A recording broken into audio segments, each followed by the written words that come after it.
ఈ ఆదివారం దేవుని వాక్యం చదువుకుందాం. ఈ ఆదివారం డేట్ ఎంతనా? 2026 మే 10.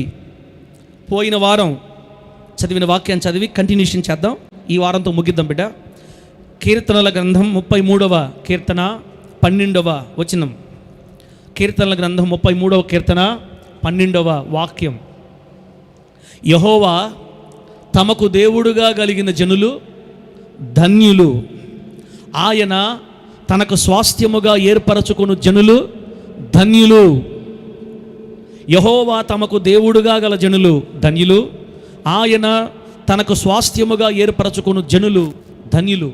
చదివిన వాక్యాన్ని పరిశుద్ధాత్మ దేవుడు మనందరికీ అర్థమగునట్లు బోధించి, వాక్యపు లోతులలో పరిశుద్ధతలో ప్రభు మనల్ని అందరినీ ప్రతిష్ఠించి, పరిశుద్ధుల స్వాస్థ్యములో దేవుడు మనల్ని అందరినీ భద్రపరిచి, మరణము వరకు లోకమునకు వెలుగుగా మనలను స్థిరపరచును గాక.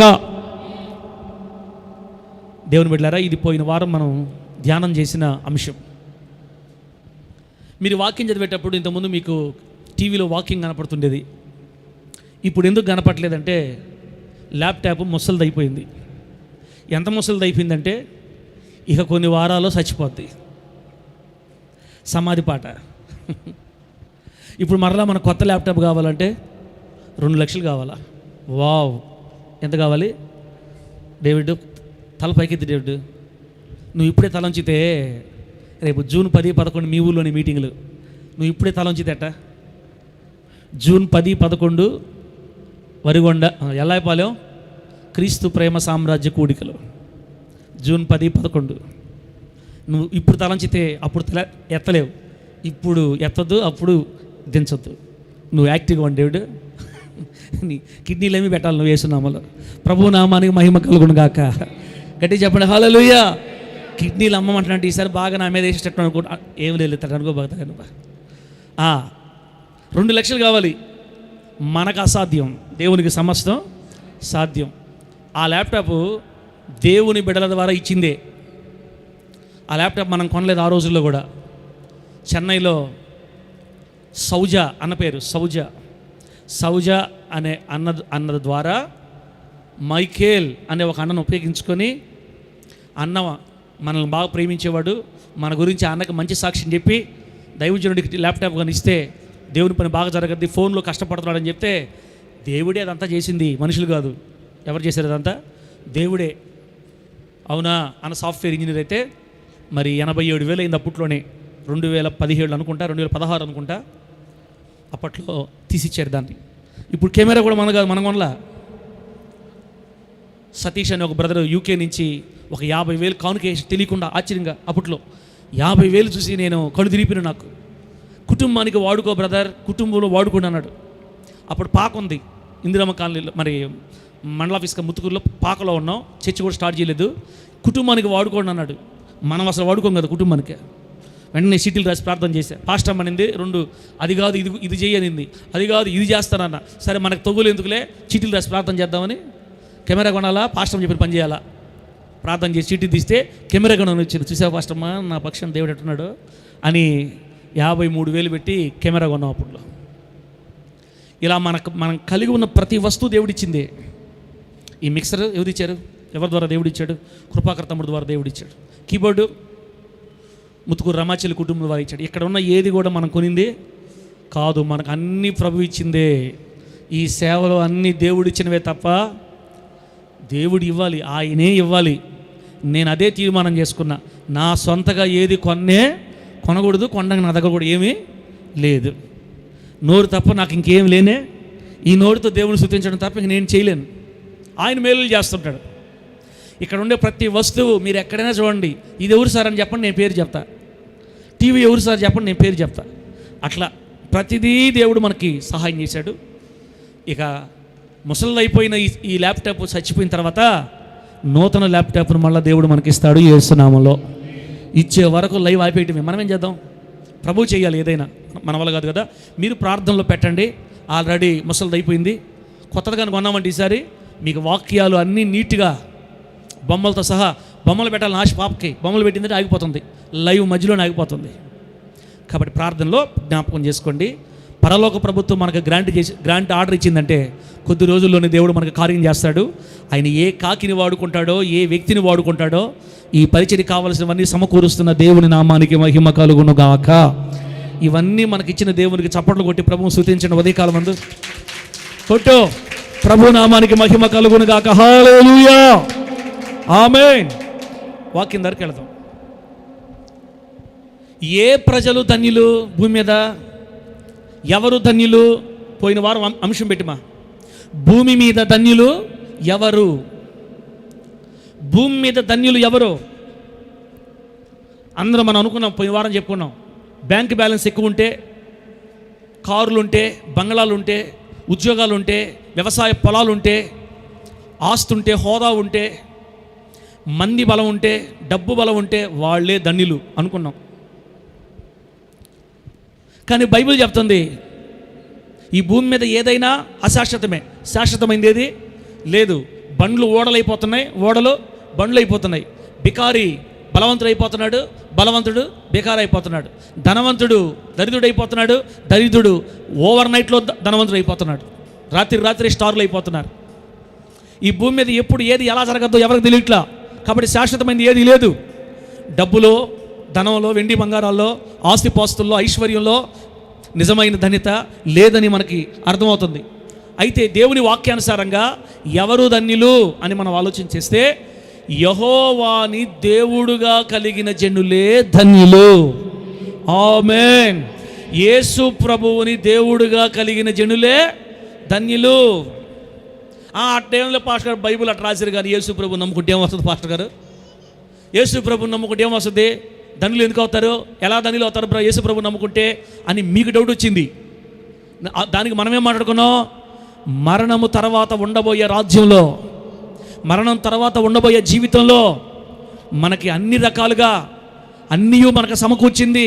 శ్రేష్టమైన స్థలానికి మనం తీసుకుని వెళ్ళేది, ఆయనతో పాటు మన నివాసం ఉంచుకునేది.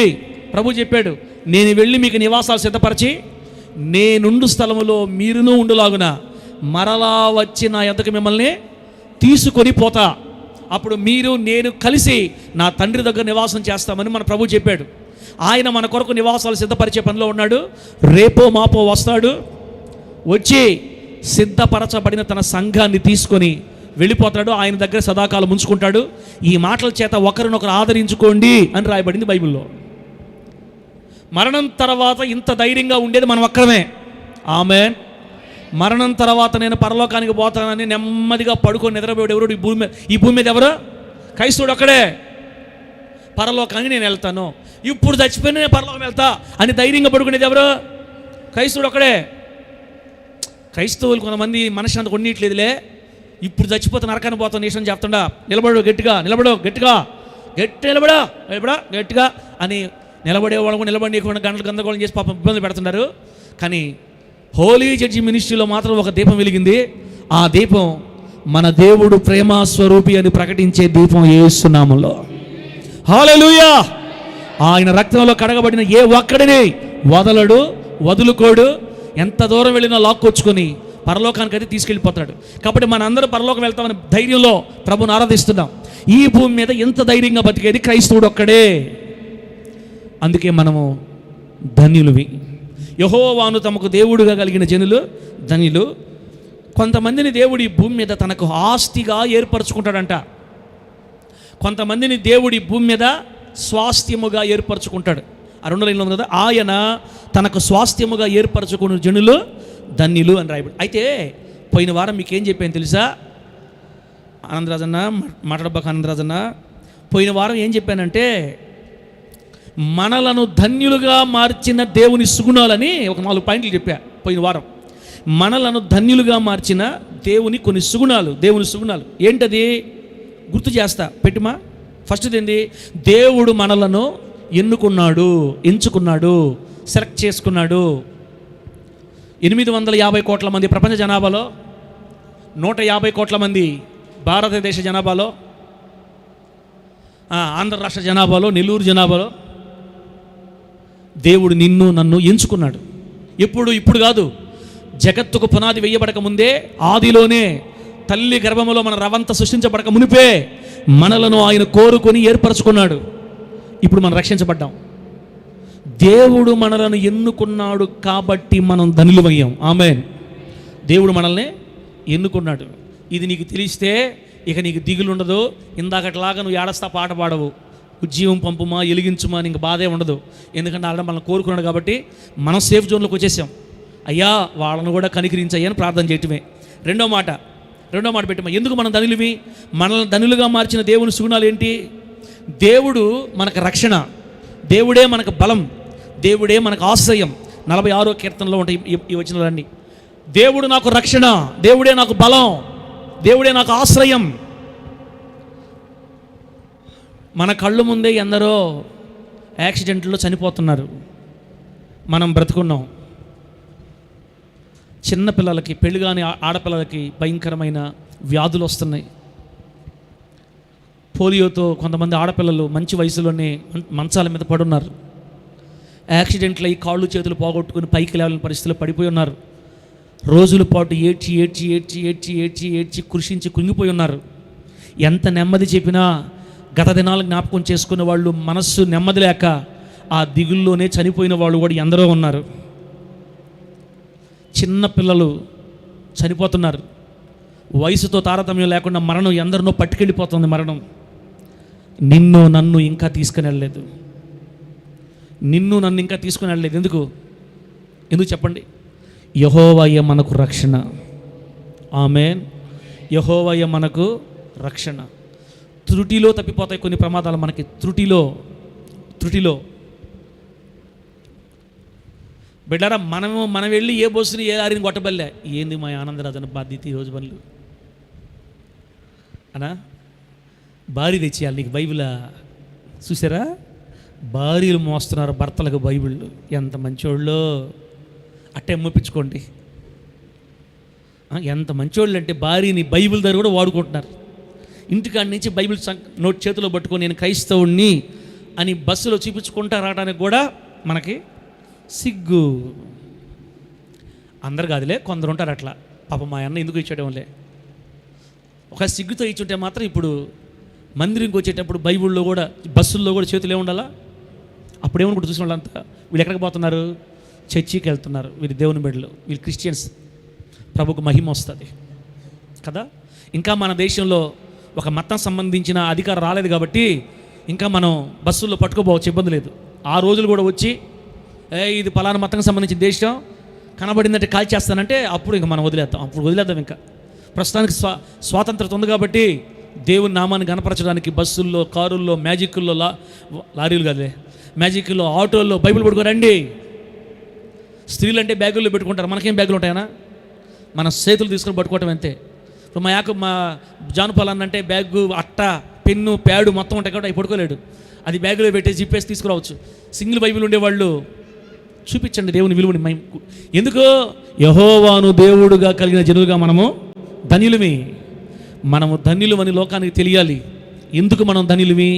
దేవుడే మనకు రక్షణ, దేవుడే మనకే బలం. ఒకప్పుడు పేదవాడుగా ఉన్న నిన్ను దేవుడు ఈరోజు ఈ స్థితికి తీసుకొని వచ్చాడు.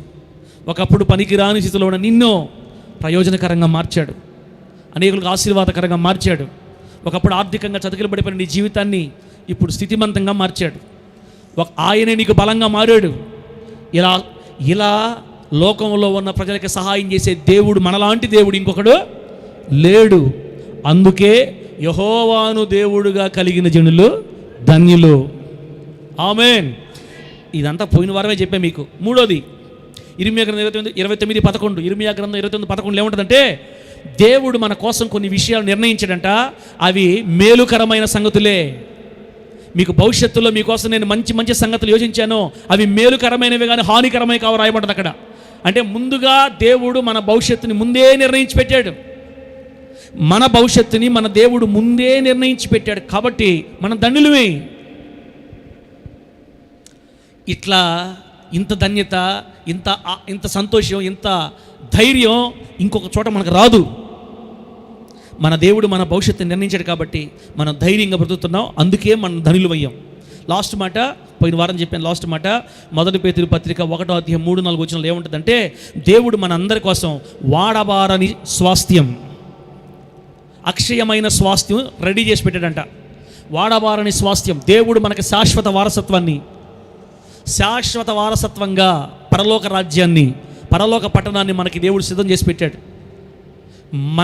మనకి పరలోక పట్టణాన్ని తయారు చేసి పెట్టినట్లుగా మరి ఏ దేవుడు ఏ జనాంగానికి ఈ విధంగా ఏర్పాటు చేసి ఉంచలేదన్న సంగతి జగమెరిగిన సత్యం. ఆ నమ్మకం అందరిలో కూడా ఉండదు. ఒక క్రైస్తవుడే నా దేవుడు నా కొరకు పరలోకాన్ని సిద్ధం చేసి పెట్టాడని నమ్మగలుగుతాడు. ఏమయ్యా పరలోక నరకం ఉంది జాగ్రత్త అంటే, నువ్వు చూసావా అంటారు లోకంలో. ఎక్కడికైనా పోండి మీరు, నువ్వు చూసావా పరలోకాన్ని? చూదమ్మా, నువ్వు చూసావా పరలోకాన్ని? నరకమా, మంటలా, అగ్ని, బా మాకు తెలియదా అంటారు వాళ్ళు. మనల్ని ఒక పిచ్చోళ్ళుగా చూస్తారు, మనల్ని ఒక వెర్రివాళ్ళుగా చూస్తారు. సిలువను గూర్చిన వార్త నశించుచున్న వాళ్ళకి వెర్రితనం కనబడుతుంది. ఎగతాళి చేస్తారు, అపహాస్యం చేస్తారు.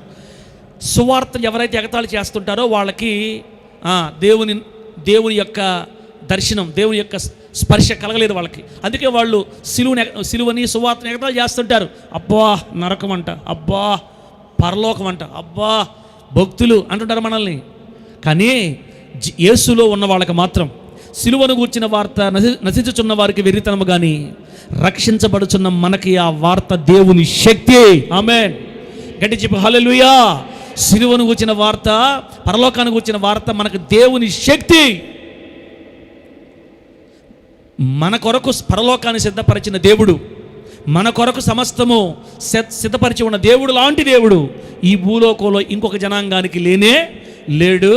అందుకే మనము ధన్యులమి. ఆమేన్. యెహోవా తమకు దేవుడుగా కలిగిన జనులు ధన్యులు. ఏంది మూలవాక్యం? ఏంది? 33వ కీర్తన 12వ వచనం మూలవాక్యం. యెహోవా తమకు దేవుడుగా కలిగిన జనులు ధన్యులు. బిడ్డలారా, ఒక ఇద్దరు ధన్యులు నేను బైబిల్లో మీకు చెప్తాను, గుర్తు చేస్తాను. ఇద్దరు ధన్యుల్ని మీకు బైబిల్లో గుర్తు చేస్తాను. అది ఎంత ధన్యతో మీరు చూసుకోండి. వాళ్ళలో మొదటిగా అబ్రహాం గారి గురించి మాట్లాడుకుందాం. అబ్రహాము గారు ధన్యుడా కాదా అంటే, అబ్రహాము గారి జీవితం ప్రారంభించబడినప్పుడు, విశ్వాస జీవితం ప్రారంభించబడినప్పుడు వాళ్ళ నాన్న వీళ్ళందరూ కూడా చంద్రదేవుడిని ఆరాధించేవాళ్ళు. ఏ దేవుడు? చంద్రుని దేవుడిగా ఆరాధించడం ఇప్పుడు కాదు, క్రీస్తుకు పూర్వం 3000 సంవత్సరాల క్రితమే ఉంది. మెసపతోమియా సివిలైజేషన్, మెసపతోమియా నాగరికత అంటే ప్రపంచంలో మొట్టమొదటి నాగరికతను గుర్తించిన దగ్గరే చంద్రదేవుడిని ఆరాధించే ఆరాధన ఉంది. అంటే అప్పటికే సాతాను ఈ బహుదేవత ఆరాధనని ప్రవేశపెట్టాడు. అబ్రహాం గారు వాళ్ళ నాన్న ఇలా చంద్రదేవుడి యొక్క విగ్రహాలు తయారు చేసి విగ్రహాలు అమ్ముకుంటూ ఉన్నటువంటి పూజారి అంట, చరిత్రలో ఉందంట అన్నమాట. పూజారి గారు అబ్బాయి, వాళ్ళ నానేమో బొమ్మలు చేసి అమ్ముకుంటా ఉంటే కొడుకు ఒక డౌటు, అసలు దేవుడు చంద్రుడేనా? అదేంది, దేవుడు ఎప్పుడు ఆడే ఉంటాడు? 15 రోజులు కనపడి ఎట్టిపోతాడు ఆ దేవుడు అయితే కనపడకుండా ఎట్టిపోతున్నాడు. ఇదేంది, అసలు నిజంగా ఆ దేవుడేనా, ఇంకేదైనా దేవుడు ఉన్నాడా అని ఈ అబ్బాయికి చిన్న వయసులో నుంచే దేవుడు ఎవరో తెలుసుకోవాలన్న ఆతృత వచ్చేసింది. కొంతమందికి అంతే, నయమక్క నేనేమన్నాయమ్మక్క, మిమ్మల్ని నేను ఏమన్నా, ఇంకా ఆడదలుచుకోవాలా, కమలక్కను కానీ నిన్ను కానీ సుబ్బారావుని కానీ పుల్లారావు కానీ నేను ఏం అనదలుచుకోలే, ఇంకా మీ ఇష్టం. ప్రభు మిమ్మల్ని సమృద్ధిగా ఆశీర్వదించి చల్లని గాలి మీపై విసరజేయునుగాక. మీరు ప్రశాంతంగా ఉండండి, ఇబ్బంది లేదు. మిమ్మల్ని అడిగితే అడగండి, దేవుడు మన బిడ్డలను ఆస్వాదించునుగాక. అంటే వాళ్ళు స్టార్టింగ్లోనే వేసేస్తాను మాత్రం, నేను స్టార్టింగ్లో టాబ్లెట్ వేస్తే వాళ్ళకి దూరం బారు, ముందుకు బారు అని ఏం మాట్లాడుకున్నాం. ఈ అబ్బాయికి చిన్న వయసు నుంచి ఏం ఆశ? నిజమైన దేవుడు ఎవరు? బొమ్మలు అమ్ముతున్నాడు, మరి గుడికి వెళ్తున్నాడు, అంతా చేస్తాడు, కానీ లోపల మాత్రం నమ్మకం లేదు. ఒకరోజు దేవుని స్వరం వినబడిందని అలా కొన్ని సంవత్సరాల పాటు దేవుడు అబ్రహాంతో స్నేహం చేసి చివరికి లేచిరా బయలుదేరని చెప్పగానే మారు మాట మాట్లాడకుండా వెంటనే బయలుదేరగలిగేంత సాన్నిహిత్యం అబ్రహాం గారికి దేవుడికి అంతకు ముందు నుంచే ఉంది. అప్పటికప్పటికే కనబడి పిలిస్తే అబ్రహాం గారు కాదు, ఇస్రాయల్ పాష గారు కూడా కదలరు, నువ్వెవరివి అంటారు. వాళ్ళిద్దరికి బాగా సంబంధం ఉంది. వాళ్ళు అప్పుడప్పుడు కళ్ళలో మాట్లాడుకునేవాళ్ళు. దేవుడు అబ్రహాం గారు బాగా క్లోజ్ అయిపోయారు. ఇప్పుడు యెహోవాయే నిజమైన దేవుడు అన్న పూర్తి నమ్మకం అబ్రహాం గారికి వచ్చేసిందనమాట. దేవుని మాట విని అబ్రహాం గారు బయలుదేరినప్పుడు బిడ్డలారా పరాయి దేశంకి వెళ్ళాడు, కనాన్ దేశం వచ్చేసాడు. తన పేరు మీద సెంటు భూమి కూడా లేదు, తనకంటూ బంధువులు లేరు. ఇంకా బాధ, తన తర్వాత తన వంశాన్ని కొనసాగించే వారసుడు అసలు లేడు. నిజం చెప్పాలంటే డబ్బు, వెండి, బంగారాలు ధనవంతులుగా ఉన్నప్పటికీ, ఆ ప్రాంతంలో కొంచెం ఘనంగా ఉన్నప్పటికీ అది భూమి మీద అశాశ్వతం. కానీ ఎందుకో అబ్రహాం గారికి సంతోషం లేదు, నెమ్మది లేదు. ఎన్ని ఉన్నా అబ్రహాం గారికి సంతోషమో లేదు. 15 అధ్యాయంలో మీరు చదవండి ఆది కాండంలో, ప్రభువా నాకు ఏమి ఇచ్చిననేమి, నాకు వారసుడు లేడే, నా ఆస్తికి దమస్కు ఎలియేజరే కర్తయగును కదా అంటాడు. నాకేమి ఇస్తే ఏమి ప్రభువా, వెండి ఇచ్చావు అంటే దీని అర్థం గుర్తుపెట్టుకోండి. డబ్బున్నా, వెండి ఉన్నా, బంగారాలు ఉన్నా, డబ్బు ఆస్తులున్నా, పనివాళ్ళు ఉన్నా, కొన్ని లేకపోతే మనిషికి సంతోషము ఉండదు. కాబట్టి డబ్బును బట్టి, ఆస్తి అంతస్తులను బట్టి నిజమైన ఆనందం, నిజమైన ధన్యత కలగదు. నువ్వు నాకు ఏమిస్తే ఏం ప్రభువా, సంతానం లేని వాడిని అయిపోయాను అని. అంటే నిజంగా అప్పటికి అబ్రహాం గారికి ఏ నెమ్మది లేదు, ఇంకా ఆయనకేం ధన్యత, ఆయన ఏం ధన్యుడు. అయితే దేవుని వాక్యాన్ని మనం ముందుకు చూసుకుంటా పోతే, అబ్రహాం గారు ఎక్కడ ప్రార్థన చేసినా, అబ్రహాం గారి జీవితాన్ని మనం ఎక్కడ చూసినా యెహోవాయే నా దేవుడు అని చెప్పుకునేవాడు, చెప్పడం ఇష్టపడేవాడు ఆయన. మీరు ఎవరిని పూజిస్తున్నారండి అబ్రహాం గారు? మీరు నది అవతల వచ్చారు కదా, మీ దేవుడు ఎవరు? యెహోవాయే నా దేవుడు అని చెప్పేవాడు. ఆయన ఎవరు? అయ్యా ఓ యెహోవా, నువ్వెవరువే? అబ్రహాం గారు నిన్ను పూజిస్తున్నాడంట, నేనేమనుకోవాలి మేమని వాళ్ళు అన్నారు అనుకో. ఆయన అంటాడు, దేవుడు అంటాడు, నేను అబ్రహాము దేవుణ్ణి. ఆమె ఇప్పుడు నా దేవుడు యెహోవా అని చెప్పుకోవడం అది పెద్ద విశేషం లేదు, దాని గురించి ఏం ఆలోచించబడలే. కానీ అబ్రహాం గారి గురించి దేవుడు చెప్తున్నాడు, నాయనా నేను ఎవరినో తెలుసా? అబ్రహాము దేవుణ్ణి. అబ్రహాము దేవుడుగా పిలవబడటానికి మన దేవుడు ఇష్టపడ్డాడు. దేవుడికి స్తోత్రం కలుగును గాక. నీ దేవుడుగా పిలవబడ్డానికి కూడా ఆయన ఇష్టపడితే ఎంత సంతోషం అది మనకి. నువ్వు అబ్రహాం దేవుడువా? ఇదేంటి అబ్రహాం గారు మీ దేవుడు అంట, నీ దేవుడు అంట? అదే నాకు అర్థం కావట్లేదు. ఆయన అటు చెప్తున్నాడు. అదేంటి ప్రభు చెప్తున్నామంటే, భూమి మీద నేను అలాగే గుర్తించబడాలనుకుంటాను లేరా, భూమి మీద ఉన్న వాళ్ళందరికీ నేను అబ్రహాము దేవుడుగా, ఇస్సాకు దేవుడుగా, యాకోబు దేవుడుగా పరిచయం అవుతా. బిడ్డలారా, ఈ రోజుకి మనము ప్రార్థన చేసినప్పుడు ఏమంటాం? అబ్రహాము దేవా, ఇస్సాకు దేవా, యాకోబు దేవా.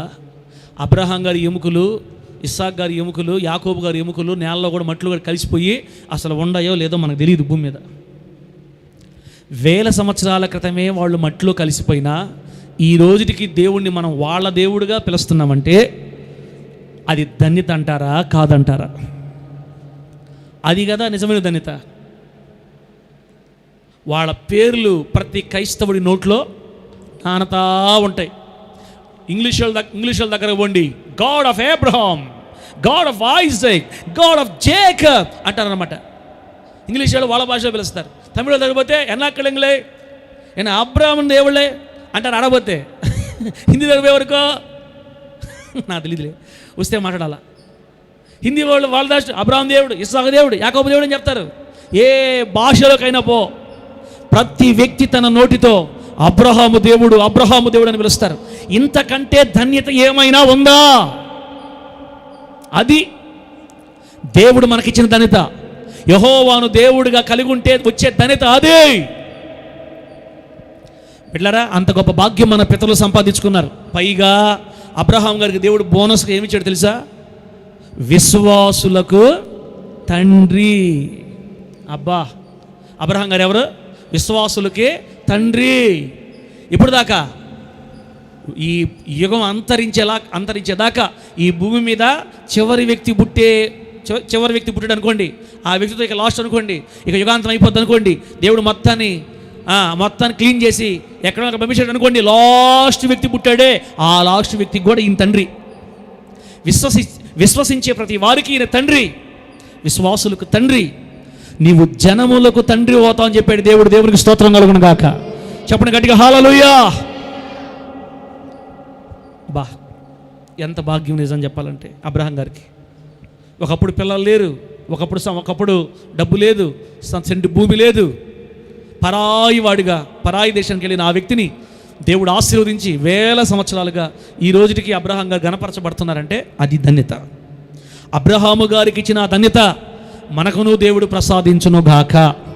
చెప్పండి గట్టిగా హల్లెలూయా. ఇంకొక ఆయన ఉన్నాడు, ఆయన పేరు దావీదు. చెప్పండి, ఇంకొక ఆయన పేరు ఏం పేరు? దావీదు. దావీదు గొర్రెల కాపరిగా ఉన్నప్పుడు ఆయన గురించి పెద్దగా అంత ఎవరు పట్టించుకోలేదు, పట్టించుకోవాల్సిన అవసరం కూడా లేదు. సొంత అన్నలే తమ్ముడిని అసూయపడ్డారు. రే, నీ సంగతి మాకు తెలీదా? నువ్వు గర్విష్ఠోడివి, నాన్న మంది ఎక్కడ పెట్టి వచ్చావు, యుద్ధం చూడాలని కదా వచ్చావు నువ్వు అని అన్నలు కూడా కించపరిచి మాట్లాడుతున్నారు. ఎందుకో తండ్రి కూడా నాకు చిన్నోడు ఉన్నాడయ్యా అని చెప్పుకోవడానికి ఇష్టపడలా. ఇంకెవరైనా నీకున్నారా అని అడిగేదాకా ఉన్నాడని చెప్పడానికి కూడా తండ్రి ఇష్టపడలా. మరి ఎందుకు మనకు తెలియదు. అమ్మ తల్లి సుభాష్ తల్లి అలాగే కదా అడిగింది.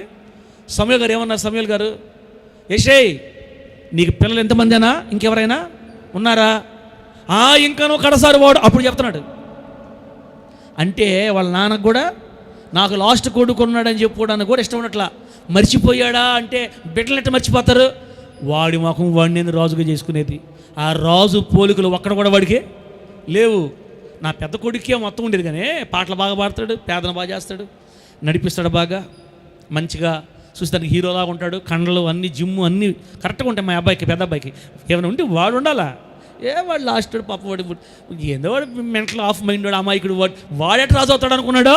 మరి ఎందుకులే మళ్ళీ రేపు నేను పరలోకం పోతే యెషయా గారు మళ్ళీ నడతారు. ఏమయ్యా ఇస్రాయేల్ పాస్టరా, ఆ రోజు వాక్యం చెప్పేటప్పుడు నన్ను ఎంత ఘోరంగా మాట్లాడావు నువ్వు. నయమ్మక కూడా అడగద్దు నేను పరలోకం వచ్చిన తర్వాత. సార్, నువ్వు వాక్యం చెప్పినప్పుడు నా పేరు లేకుండా ఏ రోజైనా చెప్పావా? నన్ను కానీ కమలక్కను కానీ పిలవకుండా నువ్వు ఏ రోజు వాక్యం ముగిచ్చావు చెప్పు. ఎందుకు సార్ మమ్మల్ని ఇంత నువ్వు ఈ విధంగా? నేను ఎక్కడ పోయినా కూడా నడుతుంటారు. సార్ మీరు ఎక్కువ పాస్టర్ గారు, మీరు ఎక్కువ నయమక్క కమలక్క అని ఉంటారు, వాళ్ళు ఎవరు అని. ఈసారి వీళ్ళిద్దరు ఫోటో తీసుకోపోతాను నేను అక్కడికి. మా ఎక్కడ ఫోటోలు తీసుకుపోయి అడిగారు అనుకో, ఇదిగో వీళ్ళిద్దరే నా బిడ్డలయ్యా, వీళ్ళిద్దరే. పేరు మోగిపోతుంది దేశనామలు బయట. యాకోబన్న అంటుంటా. యాకోబన్న ఎవరు? యాకోబన్న అడుగుతుంటారు. ఆ మీటింగ్కి యాకోబన్న తీసుకుపోయినప్పుడు ఇతనైనా యాకోబన్న అని గుర్తుపడుతుంటారు అనమాట. అట్లా చూసారా, మా కమలక్కకి మా నయమ్మకి ఎంత దండి దొరికిందో. ఎలా దొరికిందో తెలియదు, అనవసరం కానీ దొరికింది మొత్తం మీద వాస్తవం వాళ్ళకి. ప్రభు మన బిడ్డలను ఆశీర్వదించును గాక. యెషయా గారు రేపు అడతారు నన్ను ఇంత ఘోరంగా చెప్పేవేంది, నేను అటు అనుకున్నాను, నా కొడుకునంటే చెప్పడానికి ఇష్టపడలేదా? అప్పుడు నేనేం అడతానంటే, నువ్వు ఆఫ్ మైండ్ మాట్లాడబాకు, మరి నీకు చిన్న కొడుకు ఉన్నాడన్న సంగతి పాస్టర్ గారు అడిగిందాక నీకు గుర్తురాలా అంటా నేను కూడా. మనకు పాయింట్ ఉంది. ఇంకనో కడసారి వాడున్నాడు. అసలు ఇంకో మాట తెలుసా, దావీదు గారు నడిచి వస్తుంటే సమూయేలుకే నచ్చలా. ఏంది ఇలా ఉన్నాడు ఏంది అనుకుంటుంటే ప్రభు అంటే, నేను కోరుకున్నవాడు ఈతాడే. రూపురేఖలు ఎంతలేక మారాలి. నెల రోజులు ఏసీ రూమ్లో పెట్టి ఉదయాన పండ్లు, సాయంత్రం పండ్లు, మధ్యాహ్నం బిర్యానీ కానీ పెడితే మనిషి రూపురేఖలు మారిపోతాయి. అంతే, కండలు ఉబ్బతాయి. ఎంతలేక మారాలి మనిషి. పై రూపాన్ని లక్ష్య పెట్టేవాడు మనిషి, అంతరంగాన్ని చూసేవాడు దేవుడు. హృదయం బాగుండాలి దేవుడికి. దేవుని మందిరంలో ఈ ఉదయకాల సమయంలో కూర్చున్న మనను కూడా దేవుడు చూసేది ఏంటంటే హృదయాన్ని చూస్తాడు. హృదయంలో ద్వేషం ఉందా, అసూయ ఉందా, కోపం ఉందా, బూతులు ఉన్నాయా, అపవిత్రత ఉందా చూస్తాడు దేవుడు. ఉండేటప్పుడు కూడా నువ్వు ఎలా ఏదైనా పడిపోయావనుకో, ఏడుస్తున్నావా, నవ్వుకుంటున్నావా, దేవుడు చూస్తాడు. పడినోడు ఎవడు నవ్వకూడదు. నవ్వుతున్నామంటే రాయి అయిపోతుంది లోపలని అర్థం. రాయి అయిపోతుంటే బాధేస్తుంది ఆయనకి. ఇలా ప్రతిదీ స్కాన్ చేస్తాడు. దావీదు గారు అంతరంగం దేవుని తెలుసు కాబట్టి దేవుడు నేను కోరుకున్నాను ఇతనని చెప్తున్నాడు. బిడ్డలారా, మొత్తం మీద తండ్రి కూడా చెప్పడానికి ఇబ్బంది పడ్డ ఆ బిడ్డని ఆ తర్వాత రోజుల్లో వాళ్ళ మామ తరుముకోవడం స్టార్ట్ చేశాడు. వాళ్ళ మామ ఎవరైనా, వాళ్ళ మామ పేరు ఏం పేరు? సౌలు. పెద్ద కూతురుని ఇస్తానని చెప్పాడు. ఎలా పడలేదా? ఆడ కూడా మోసమే. ఏడరా నీకు ఇచ్చేది అనుకున్నాడు. ఆ దావీదు ముందే పెద్ద కూతురుని తీసి ఇంకొక అతనికి ఇచ్చి పెళ్లి చేశాడు. నువ్వు రాజుకు నాకు అల్లుడు అవుతావు అంటారు నువ్వని. మళ్ళీ ట్రాప్, మోసం. కొన్ని రోజులకి ఒక విషయం తెలిసింది. అయ్యా రాజుగారు, మీ చిన్న పాప దావీదుని ప్రేమిస్తుందంట. దావీదులో పడిపోయింది. అవునా? అట్టయితే ఈ పిల్ల ద్వారా వాడిని అంతం చేసేస్తానని చిన్న కూతురు ఇచ్చి పెళ్లి చేశాడు. ఏం పేరు చిన్న కూతురు పేరు? కొయ్యకాల. అమ్మా చెప్పండి, కొయ్యకాల మీకాల ఉండారా? బ్రతుకుండేవాళ్ళు అల్లు చెప్పండి, ఊపిరి పీల్చేవాళ్ళు అల్లులు చెప్పండి, తెలుగు అర్థం వాళ్ళు అల్లులు చెప్పండి. హల్లెలూయా. మీకాల్నిచ్చి పెళ్లి చేశారు. సరే, అప్పటికేమైనా ఆగాడా? ఒకరోజు ఇంట్లో పడుకో ఉండి నిద్రపోతుంటే, రే మంచంతో కూడా పట్టుకొచ్చేయండిరా అని చెప్పాడు వాడు మామ. నా కూతురు నాకు సపోర్ట్ చేస్తుంది, వాడిని మొత్తం తాళ్ళతో కట్టి నిద్రలో లాక్కుచేయండిరా వాడిని వేసేస్తా అన్నాడు. ఈ సంగతి వాడు కూతురు తెలిసిపోయింది. కూతురికి భలే ఇష్టం భర్త అంటే, దావీదంటే. ఆ కూతురు ఎలా ఉంటుందో తెలుసా? సన్నగా ఉండదు, లావుగా ఉంటుంది. మేక లావుగా ఉంది. ఏమండి ఏమండి ఏమండి డేవిడ్ డేవిడ్ పైకి లే, మా ఏంది బాయ్ నిద్ర కూడా పనుకుంటాను, పైకి లేవా నిద్ర పొద్దు కానీ వెళ్ళిపో, అడవుల్లోకి వెళ్ళిపో. ఎందుకు వెళ్ళాలా? మా నాన్న పంపించేశాడు, మనుషులు వచ్చేస్తున్నారు, నేను వేసేస్తారు నేను ఇక ఎలా చేయాలమ్మాయి? ఇదిగో నేను చీరలు తీసి కింద కదులుతా, చీరలు ఏమన్నా సరే అక్కడ అనబాకండి అనుకుండట, చీరలు తీసి వదులుతా, నువ్వు ఆ చీరలు పట్టుకొని గోడ కిటికీలోంచి కింద దిగాయి. ఇక్కడ ఎవరు పడుకుంటారో? నేను పడుకుంటా, నీకెందుకు పో అని ఆమె చీర పట్టుకుంటే, క్లాత్ గుడ్డ పట్టుకుంటే ఆ గుడ్డను పట్టుకొని గోడ మీద రాత్రిపూట దిగేసాడంట. అంటే తన భర్తని తన చేతితో దింపేసిందంటే. భార్యలు అట్టుండాలి భర్తలకి. భార్యలు భర్తలకు ఒకసారి మొయ్యాలి, భార్యలు అన్న సపోర్ట్గా ఉండాలి. చూసారా, వాళ్ళ నాన్న హత్యాయత్నం చేతుల్లో నుంచి, హత్యాయత్నం నుండి కూతురు విడిపించింది భర్తనే. పైగా ఏం చేసిందో తెలుసా? మళ్ళా పంపించేసేనని చెప్తే మా నాన్న కోపపడతాడని ఒక మేక బొచ్చు తీసుకొని వచ్చి దిండి మీద పెట్టింది. ఆ బొచ్చుని ఎత్తుగా రగ్గు తీసి కప్పేసింది. అంటే చూసేదానికి మనిషి పడుకున్నట్టుగానే ఉన్నాడు అనమాట. తల దగ్గర ఎత్తుగా పెట్టి ఒక రగ్గు కప్పేసి అట్టే పెట్టింది. చూసే ఎంత ప్లానో. వాళ్ళ ఆయన్ని పంపించేసింది. ఇప్పుడు ఉండాలన్నట్టుగా మళ్ళీ యాక్షన్ చేస్తుంది. వచ్చేసారు, హాయ్ అమ్మా, చిన్నమ్మ గారు, మేడం గారు, చిన్న మేడం గారు, చిన్న పాప గారు, అమ్మగారు, మీ ఆయన్ని వేసేద్దాం, ఇంకా మీ నాన్న నమ్మన్నాడు, ఈరోజు అవుట్, నాకు కూడా అదే ఇష్టం, ఎత్తుకోపోండి. వాళ్ళు ఏం ఆలోచన చేసుకోకుండా అట్టే మంచం ఎత్తుకొని దేన్నే మేక చర్మం మీద కప్పిన తుప్పలు పడుకుపోయి నేరు ఎత్తుకుపోయారు, దించారు. రే తీసుకోండి రా బరిసెలు, తీయండిరా దుప్పటి, తీసారు దుప్పటి. ఏముందట? అబ్బా, నా కూతురు కూడా నన్ను మోసం చేసింది. భలే నవ్వు వస్తుంది నాకు ఎన్ని చదివినప్పుడు. నిజంగా ఇంత ప్రేమల భార్యలు ఉండగాబట్టే ప్రపంచం నడుస్తుంది ఇట్లాగా. ఆ కృతజ్ఞత గుర్తుపెట్టుకొని తర్వాతి రోజుల్లో మేకాలు తీసి వేరే అతనికి పెళ్లి చేసినా కూడా దావీదు రాజు అయిన తర్వాత మళ్ళా వాడిని కొట్టి తరివేసి మళ్ళా ఆ భార్యని తీసుకొచ్చుకున్నట్టు బైబిల్లో ఉంటుంది. ప్రభువు నామానికి మహిమ కలుగునుగాక. భార్యాభర్త గొడవలు ఇప్పుడు ఎందుకులే, మన వాక్యం ఏంది? యెహోవాను దేవుడుగా కలిగిన జనులు ధన్యులు. ఒక వ్యక్తిని దేవుడు ధనుడిగా మార్చాడు, అబ్రహాం గారిని. ఇప్పుడు దావీదు గారు చూస్తున్నాం, ఇలా అష్ట కష్టాలు పడి కొండల్లో, గుట్టల్లో, లోయల్లో, చెట్ల మధ్య, పుట్ల మధ్య పడుకుంటున్నాడు, గుహల్లో దాక్కున్నాడు, శత్రులు వెంబడిస్తున్నారు, తరుముతున్నారు. ఆ తర్వాత కొంతకాలానికి రాజు అయిన తర్వాత కొడుకు కూడా తిరుగుబాటు చేశాడు, చంపేద్దామని, అబ్షాలోము. అయినా ఎన్ని కష్టాలు వచ్చినా, ఎన్ని బాధలు వచ్చినా దావీదు నోట్లో వచ్చే పాట అంటే తెలుసా? దావీదు నోట్లో నుంచి వచ్చే పాట అంటే తెలుసా? యెహోవా నా కాపరి, నాకులేమి కలుగదు, యెహోవాయే నా దేవుడు అని చెప్పుకుంటున్నాడు దావీదు గారు. దేవునికి స్తోత్రం కలుగును గాక. రథం పెడతావా? నా దేవా యెహోవా అని చాలాసార్లు పిలుస్తాడు దావీదు గారు కీర్తన గ్రంథంలో. పాటలు పాడేటప్పుడైతే యెహోవాయే నా దేవుడు, నా కొండ, నా కోట, నా శైలం, నా దుర్గం. అబ్బో, ఆయన నోరు తెలిస్తే యెహోవా నా దేవుడు, యెహోవా నా దేవుడు, యెహోవా నా దేవుడు అని. మనకు కానీ కోపం వచ్చిందనుకో, ఏందో ఈ దేవుడు కూడా అంట. చూసా, దావీదు గారికి మనకి తేడా చూడండి. ఏంటో ఈ దేవుడు కూడా, ఏంటో మన దేవుడు కూడా నన్ను చూస్తున్నాడో చూడట్లేదో, నా సంగతి నాకు అర్థమవుతున్నాయో లేదో, అసలు నన్ను గమనిస్తున్నాడో లేదో. మనకి దావీదు గారి తేడా. దావీదు గారు ఎన్ని కష్టాలు పాలైనా, ఎన్ని బాధలు వచ్చినా, ఎన్ని శ్రమలు వచ్చినా దేవుణ్ణి ఒక్క మాట కూడా తృణీకరించి అనలేదు. మీ ఆత్మీయ తండ్రిగా మీకు కూడా ఒక మాట చెప్తున్నా, మన జీవితంలో ఎన్ని కష్టాలు వచ్చినా, ఎన్ని బాధలు వచ్చినా మనం అనుకోవాల్సిన ఒకే ఒక్క మాట, నేను చేసిందే నా నెత్తి మీదకి వచ్చింది, నా దేవుడు నమ్మదగిన వాడని చెప్పుకోవాలి ఎప్పుడైనా. ఆమేన్. ఆయన అన్యాయం చేసేవాడు కాదు. ఆయన ద్వారా మనకి ఏ నష్టం జరగదు. ఏదైనా జరిగిందంటే అది మన వల్లే అని, అది మంచి జరిగినా చెడ్డ జరిగినా మన నెత్తి మీద వేసుకొని దేవునికి మహిమ తేవాలా. అది దావీదు గారిలో చూస్తాం మనం. నేను చేసిన దోషములు నేను భరింపలేనంత గొప్పవయ్యా, నేను భరింపలేనంత గొప్పవి అయ్యా, నన్ను కనికరించు. నీవు నీతిమంతుడివి, నీవు తీర్పు తెచ్చేటప్పుడు నువ్వు నీతిమంతుడుగా అగపడతావు తండ్రి, నీలో ఏ నేరము లేదు, నువ్వు గొప్పవాడివి. అది కదా దేవుడు చూసేది. ఏదో చిన్న తేడా వచ్చిందంటే ఏందో దేవుడు కూడా కనికరిస్తున్నాడా లేదా అని అనేస్తాం మనం. అసలు ఇంత బాధపడుతుంటే, ఇంత ఏడుస్తుంటే ఆయన కనికరం ఉందా లేదా, అసలు వింటున్నాడా లేదా అనేస్తాం మనం ఒక్కొక్కసారి. అలా అనకూడదు. ప్రభువుని మహింపరచాలి. దేవా, నువ్వు నమ్మదగిన వాడివి, నువ్వు నిర్మలుడు తండ్రి, నువ్వు సహాయం చేసేవాడివే తప్ప కూల్చేవాడివి కాదు.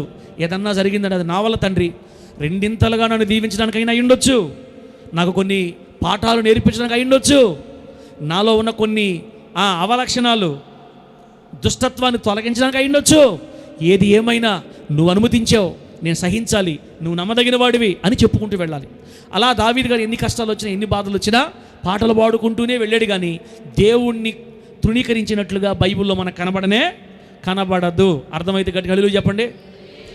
గట్టిగా హల్లెలూయా. సరితం ఏమనుకుంటుందంటే, అందరికీ జాబులు వస్తున్నాయి, మనకి అందరికీ వస్తున్నాయి జాబులు, అసలు ఆ మనిషి చర్చికే పోలా, ఆ మనిషికి జాబ్ వచ్చేసింది. అలా మనిషి చూస్తే ఆ మనిషికి వచ్చేసింది, టంగ టంగ టంగ ఆ మనిషికి వచ్చేసింది. ఇంతమంది ఇంతమంది వస్తున్నాయి, ఎందుకో దేవుడు నన్ను సూచిస్తున్నట్టు వదిలేస్తున్నాడు అని అనొచ్చా? తెలుగు వాళ్ళు ఉన్నారా ఎవరన్నా? అనొచ్చా? అలా అనకూడదు. మన కళ్ళ ముందు ఎంతమంది దీవించబడుతున్నా, నాకు ఒక సమయం, నా సమయం ఒక సమయం ఉంది.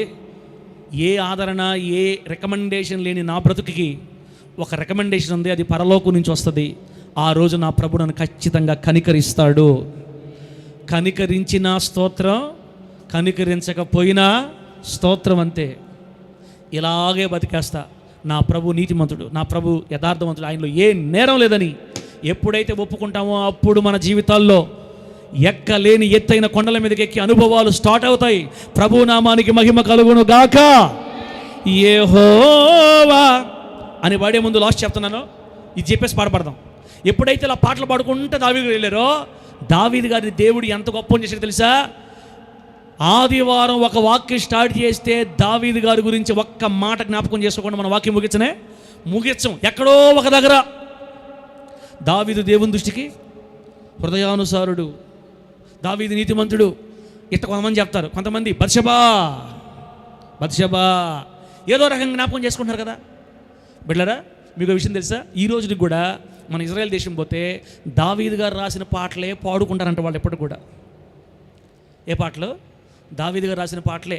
ఇప్పుడు మనం పాడే పాట కూడా దావీదు గారు రాసిన పాటే. ఇప్పుడు మనం పాడే పాట కూడా దావీదు గారు రాసిన పాటే. 23వ కీర్తన మనం పాడేది. ఇప్పుడు ఇలా భూమి మీద ఎందరో భక్తులు ఆయన పాటలు తీసుకొని రాశారు.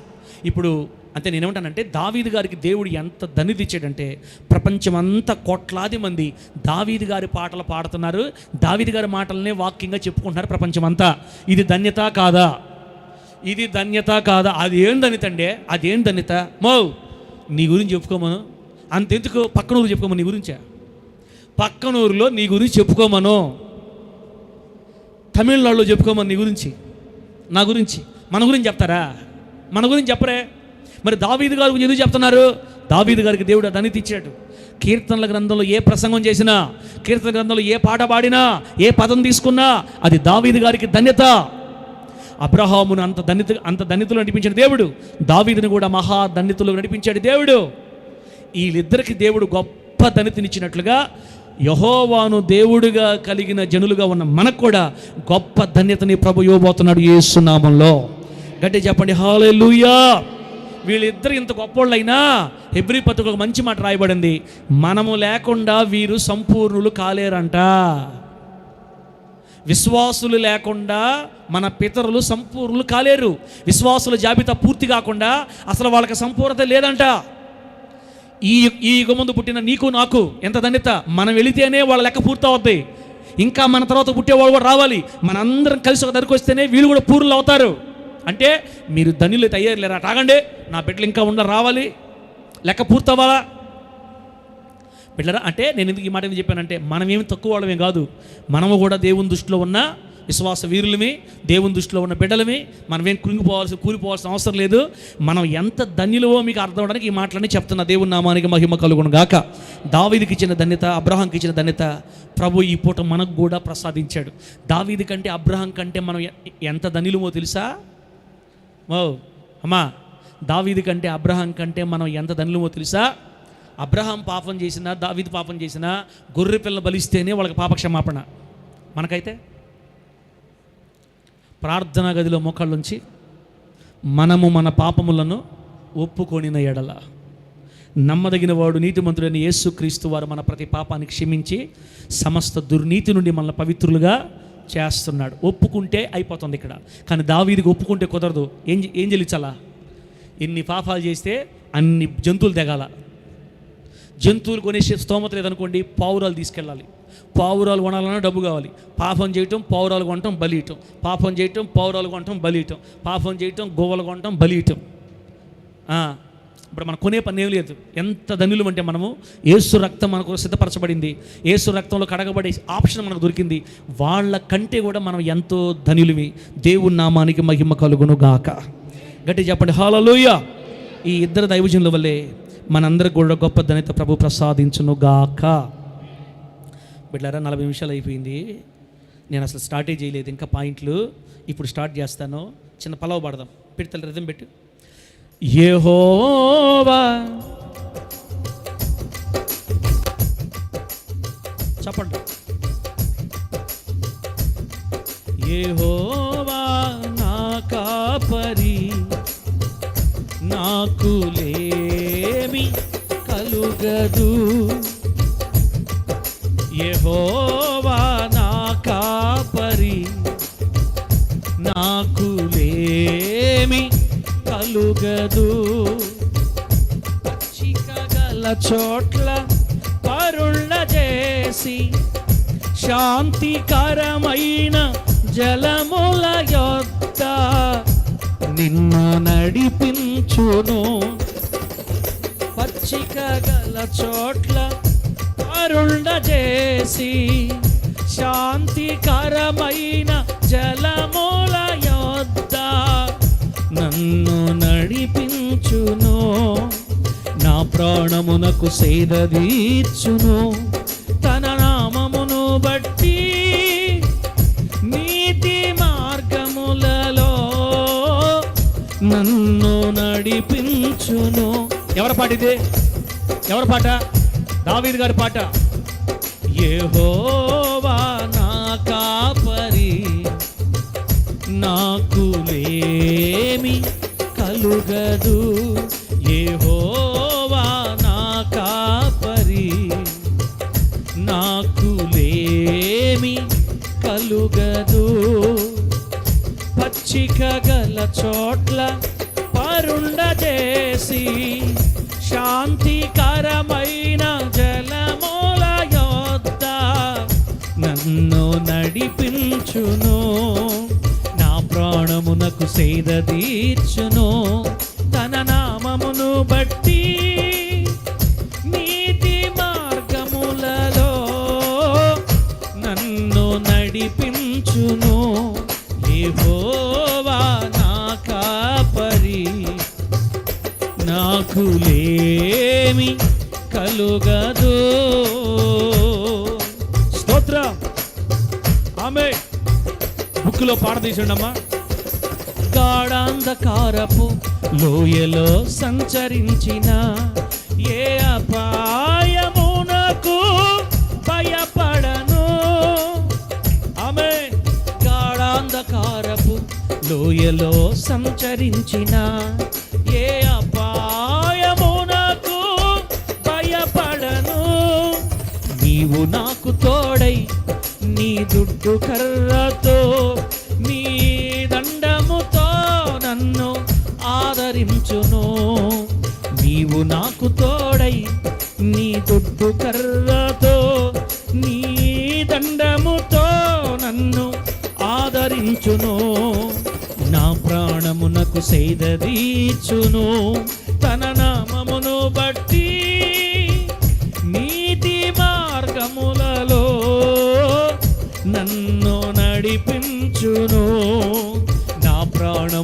సేదదీర్చును. తన నామమును బట్టి నీతి మార్గములలో నన్ను నడిపించును.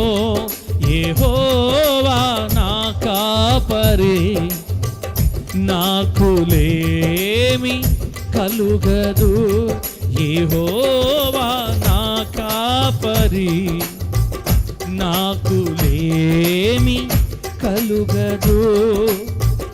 పచ్చిక గల చోట్ల పరుండజేసి శాంతికరమైన జలముల యొద్ద నన్ను నడిపించును.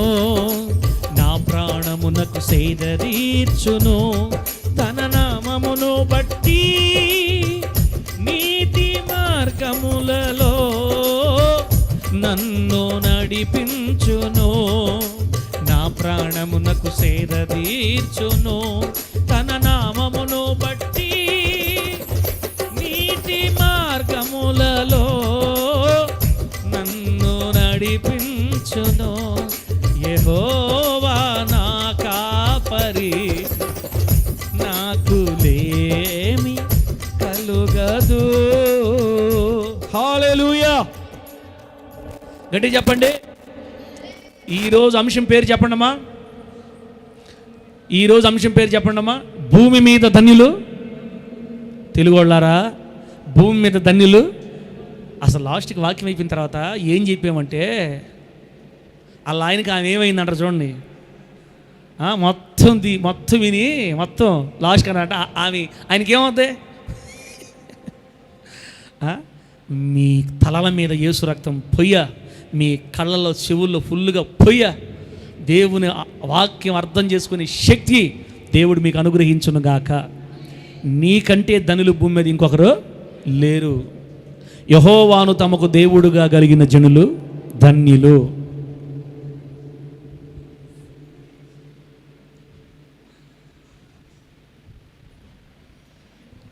బిడ్డలరా, నిజానికి మనం ఇప్పుడు ఆపేయాలి 8:30కి. అదేందో తెలియదు కానీ ఏదైనా కంట్రోల్ చేస్తాం. కానీ అసలు పాయింట్లు చెప్పకుండా ఎలా ఆపేసింది? మళ్ళీ వచ్చే వారం ఏడ చెప్పుకుందాం. నేను వివరించలేను, గుర్తు చేస్తా. అసలు మనం ఎందుకు ధన్యులమో ఈ పాయింట్లు చెప్తే మీరు 100% ఒప్పుకుంటారు. గుర్తు చేసి ప్రార్థన చేస్తాను. నంబర్ 1, 32వ కీర్తన మొదటి వాక్యం చూడండి. మనము భూమి మీద ఎందుకు ధన్యులమి? మనమే ఎందుకు ధన్యులమి? యెహోవాను దేవుడుగా కలిగిన, యేసయ్యను దేవుడుగా కలిగిన ప్రజలే ఎందుకు ధన్యులు? మిగతా వాళ్ళు ధన్యులు ఎందుకు కాదు? నంబర్ 1, మనము ఎందుకు ధన్యులమో 32వ కీర్తన మొదటి వచనం ఏమో తెలుసా? తన అతిక్రమములకు పరిహారము నొందినవాడు, తన పాపమునకు ప్రాయశ్చిత్తము నొందినవాడు ధన్యుడు అని ఉంది అక్కడ. హలో, ఉందా మీ బైబిల్ అన్నమాట? అమ్మా ఏముంది? తన అతిక్రమములకు పరిహారము నొందినవాడు, తన పాపమునకు ప్రాయశ్చిత్తము నొందినవాడు ధన్యుడు. అంటే దాని అర్థం ఏంటంటే, ఈ భూమి మీద ఎవరైతే పాపములు క్షమించబడి ఉంటారో, ఈ భూమి మీద ఎవరి పాపములైతే క్షమించబడ్డాయో వాళ్ళు ధన్యులు అని అర్థం. నయమక్క, ఎవరు ధన్యులు ఈ భూమి మీద? కమలక్క, ఈ భూమి మీద ఎవరి పాపములైతే క్షమించబడి ఉన్నాయో వాళ్ళు ధన్యులు. ఇప్పుడు చెప్పండి, మన పాపాలు క్షమించబడ్డాయా లేదా? మాకేం తెలుసు? అది కూడా నువ్వే చెప్పుకో. మమ్మల్ని అడిగి మేమేం చెప్పేది? మీకు దండాలు పెడతానమ్మా. మీకు దయచేసి ఈ విషయం గుర్తుపెట్టుకోండి. యేసు రక్తము ప్రతి పాపమును కడిగి శుద్ధి చేయును. నమ్మతారా నమ్మరా? మన ప్రభు అయిన యేసయ్య రక్తం మన పాపాల్ని కడిగి శుద్ధి చేసింది. యేసుక్రీస్తు వారు సిలువలో కార్చిన రక్తం మన పాపములను పూర్తిగా కడిగి వేసే రక్తం. ఆమేన్. చెప్పండి గట్టిగా హల్లెలూయా. ఇక్కడ నేను మీకు ఒక డౌట్ క్లారిఫై చేస్తాను బిడ్డలారా. యేసయ్య రక్తం కార్చాడు కాబట్టి మన పాపాలన్నీ క్షమించబడిపోయినట్టే అని అనుకోబాకండి. యేసుక్రీస్తు వారు రక్తం కార్చినందువల్ల మన పాపములన్నీ క్షమించబడిపోయినాయి అని అనుకోబాకండి. అయితే మీరేమనుకోవాలి తెలుసా? పాప క్షమాపణ సిద్ధంగా ఉంది మన కోసం. పాప క్షమాపణ సిద్ధంగా ఉంది. ఇప్పుడు కొన్ని రోబోలు బ్రష్ కూడా చేస్తాయంట మనుషులకి. ఏంది, కొన్ని రోబోలు లాస్ట్కి బ్రష్ కూడా వేసుకోనికుండా చేసేస్తున్నారు ఫస్ట్కి. ఇంతకుముందు స్త్రీలు నీళ్లు బయట నుంచి తెచ్చుకుంటుంటే కొంచెం ఆరోగ్యంగా ఉండేరు. మనకు కూడా బావులు గుంటలు ఉన్నప్పుడు ఆ కొడాలు వచ్చేటప్పుడు మేము కూడా బయట మోసుకొని వచ్చేవాళ్ళమే, కొంచెం చెమట గారేది ఆరోగ్యం ఉండేది. ఇప్పుడు ఆడ దిపితే ఆడ కొడాయి, నీళ్ళు తెచ్చే పని లేదు, నీళ్ళు కడిగే పని లేదు. ఆడే గడిగి ఆడే అన్నం వండి ఆడే తిని ఆడే గడిగి ఆడే పెట్టేస్తారు. అంతే, నడిచే పని కూడా లేదు. అందుకే అందరికి కాళ్ళు ఉబ్బుతున్నాయి, ముఖం ఉబ్బుతుంది, చేతులు ఉబ్బుతున్నాయి. ఇప్పుడు లాస్ట్కి బ్రష్ అన్నా వేసుకోండి. ఇప్పుడు దాకా ఇప్పుడు డబ్బు ఉంటే బ్రష్ కూడా వేసుకోవాల్సిన పనిలే. ఆ రోబో దగ్గరికి వెళ్ళి ఆ బ్రష్ తీసి ఆ రోబో చేతిలో పెట్టి ఆ బోల్ట్ టైట్ చేసి స్విచ్ వచ్చామనుకో, నేరుగా అదొక పాయింట్లో ఉండమంటది. ఆ పాయింట్లో ఉండి పొడి తెరిచామంటే అదే వచ్చి ఇట్ట అనేస్తుందంట.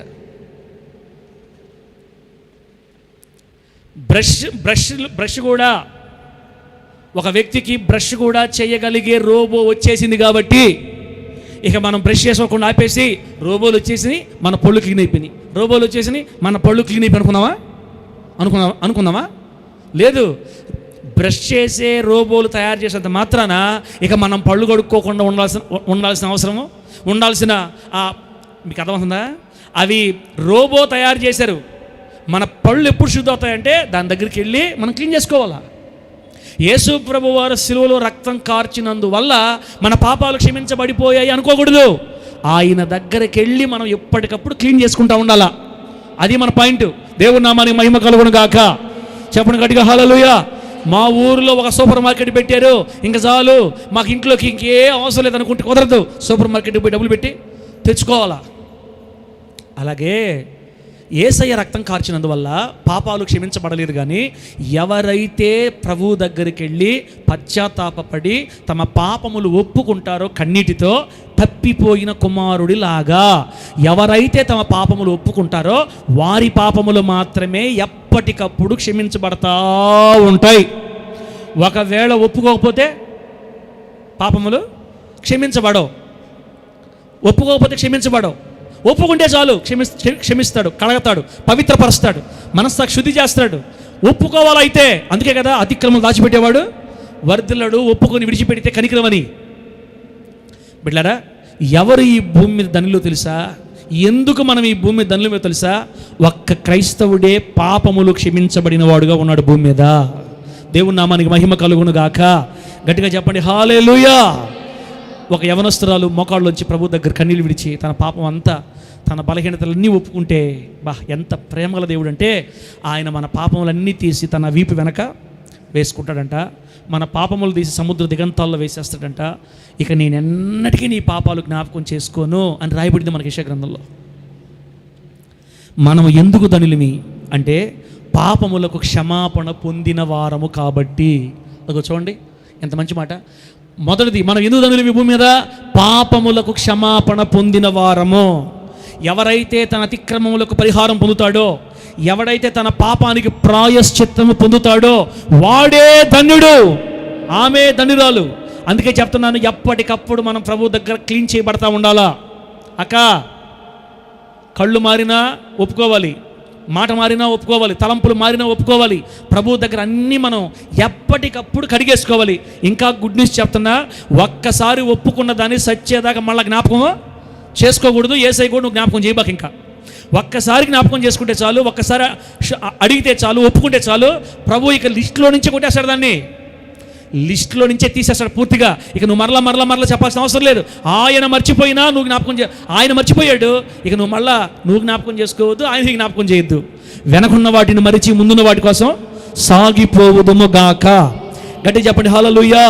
మనము ఎందుకు ధన్యులమే? మనము పాపములకు క్షమాపణ పొందిన వారము కాబట్టి.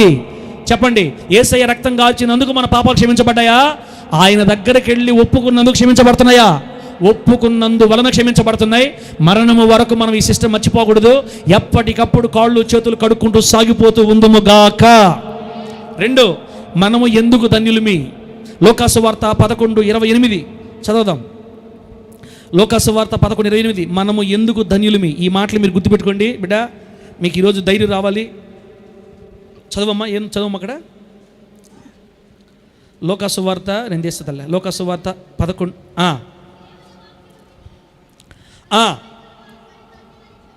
అది ఆయన అవును కానీ దేవుని వాక్యము విని దానిని గైకొనువారు మరీ ధన్యులని చెప్పెను అని రాయబడింది. కొంతమంది ఏమన్నా యేసుప్రభువు ఏమన్నారంటే, అయ్యా అసలు నీలాంటి ధన్యుడిని, నీలాంటి గొప్పోడిని కన్నటువంటి మీ అమ్మ ధనురాలయ్యా, మీ మమ్మీ ధనురాలయ్యా, అయ్యా నిన్ను మోసిన ఆ గర్భం ధన్యమైందయ్యా, నువ్వు పాలు తాగావే ఆ స్తనములు ధన్యమైనవయ్యా, అయ్యా ఎంత గొప్పదయ్యా ఆమె అని కేకలు వేసి చెప్తున్నారంట. వెంటనే యేసుప్రభువు అంటారు, అవును నిజమే కానీ మా అమ్మ ధనురాలే, కానీ దేవుని వాక్యమును విని దాన్ని గైకొనే వాళ్ళు మా అమ్మ కంటే ధనులు. ప్రభునామాన మహిమ కలుగును గాక. ఇక్కడ చూడండి, మనము ఎందుకు ధనులమో దేవుని వాక్యం సెలవిస్తుంది భూమి మీద. ఎందుకు క్రైస్తవులు భూమి మీద ధనులంటే పెట్టిమా వాళ్ళు దేవుని వాక్యమును విని గైకొనేవాళ్ళు. అది మనము దేవుని వాక్యమును విని గైకొను వారము కాబట్టి భూమి మీద మనం ధన్యులమే. హలో హలో ఉన్నారా? హోసన్నా నీకు అర్థమవుతుందా, అర్థం కావట్లేదా? ఏమో మీకు కూడా అర్థమయ్యేటట్టు చెబితే నేను ధన్యుడిని. హోసన్నా చదువు రాని బిడ్డలు కూడా అర్థమైపోవాలి. ఎందుకు మనం ధన్యులు భూమి మీద అంటే క్రైస్తవులు మాత్రమే వాక్యంలో చెప్పింది వింటారు, క్రైస్తవులు మాత్రమే వాక్యంలో ఉన్నదాని ప్రకారం నడుచుకుంటారు, నడవడానికి ఇష్టపడతారు. ఇప్పుడంటే నా వాక్యం మీకు నచ్చట్లేదు కానీ ఒక 2 సంవత్సరం ముందు వెనక్గానే పోతే మీ పాపమే మిమ్మల్ని ఈ విధంగా చేసేదంటే మీరు గడగడ గడగడ గడగడ మునిగిపోయేది. ఈరోజు ఇంటికి వెళ్ళి మీరు గంట సేపు ప్రార్థన చేయకపోతే మీరు నరకానే పోతారంటే గడగడగడ వనత గంట చేస్తా, గంట చేయాలి. అమ్మా నోరెట్టు ఉండాలంట, కళ్ళు ఎట్టు ఉండాలంట, ముక్కు ఎట్టు ఉండాలంట, శివుడు ఎట్టు ఉండాలంట, మొత్తం తీసేయాలంటే ఏముండకూడదంట. చూసారా, క్రైస్తవులే వాక్యానికి అంత భయపడతారు, క్రైస్తవులే దేవుని మాటకు అంత విలువిస్తారు. ప్రపంచంలో మీరు ఎక్కడికైనా వెళ్ళండి, ఏ గ్రంథానికి కూడా ఇంత విలువ ఇచ్చి ఆ మాటల ప్రకారం విని ఆ మాటల ప్రకారం నడుచుకునే ఇటువంటి ఆచారం, ఇటువంటి పద్ధతి ఇంకెక్కడ మనకు బయట కనబడదు. అందుకే దేవుని వాక్యం సెలవిస్తుంది, మీరు దేవుని వాక్యమును విని గైకొనేవాళ్ళు కాబట్టి ఈ భూమి మీద మీరే దానిలో దేవునికి స్తోత్రం కలుగును గాక. చెప్పండి గట్టిగా హల్లెలూయా. ఇప్పుడు దీని అర్థమైంది, మీరు కూడా దేవుని వాక్యం వినాలి, విన్నదాన్ని మీరేం చేయాలి, గైకొనాలి. అలా గైకొంటే మనం ధనిలు భూమి మీద. వాక్యాన్ని ఇటు వదిలేస్తే కాదు, ఇటు వదిలేస్తే కాదు బిడ్డ. ఆ వాక్యాన్ని గుండెలో తీసుకొని 100 మాటలు కాకపోయినా 1 మాట అయినా మైండ్లో పెట్టుకొని ఆ మాటల ప్రకారం బ్రతకడానికి మనం ఇష్టపడాలి. ఆల్రెడీ మీరు ఎన్నో వాక్యాలు విన్నారు, ఆ వాక్యాలు మనసులో పెట్టుకున్నారు, జాగ్రత్తగా ప్రభువుని ప్రేమిస్తున్నారు. ఈ ఆదివారం పరుగు దేవుని మందిరికి వచ్చారు. బిడ్డరా, మీరు దేవుని వాక్యం కొరకు ఆసక్తి గలవాళ్ళు కాబట్టే మీరు దేవుని వాక్యం కొరకు ఇంత దూరం వచ్చారు. మనందరం కూడా దేవుని వాక్యం వినేవాళ్ళమి, విని గైకొనే వాళ్ళం కాబట్టే ఈ భూమి మీద మనము ధన్యులమయ్యాము. గట్టి చెప్పండి హల్లెలూయా. బయటికి వెళ్ళి చూస్తే బయటి మతాల్లో దేవుడు భక్తుల మాట వినాలా. హలో దేవుడు ఎవరి మాట వినాలా? ఈ బొమ్మను తీసి ఆడబెడతారు, ఇటు పెట్టు ఆడబెట్టు, ఆ మూలబో దేవుని అక్కడ పెట్టు, వీళ్ళు తీసుకుపోయి ఎక్కడ పెడితే పాపం ఆయన అక్కడ తీసే ఇటు పెట్టు.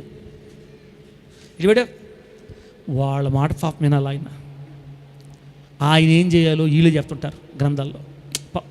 వాళ్ళ ఇష్టాలు వాళ్ళే, మందట కాదు. మనకు బైబిల్ ఎట్ట చెప్తే అట్ట చేస్తాం మనం. ఆమె చెప్పండి. మన సొంత ఇష్టాలు ఇక్కడ చల్లవు. ప్రభువు రాసిన నియమాలు ఇక్కడ మనం చేస్తాం. అందుకే మనం ధనులివి.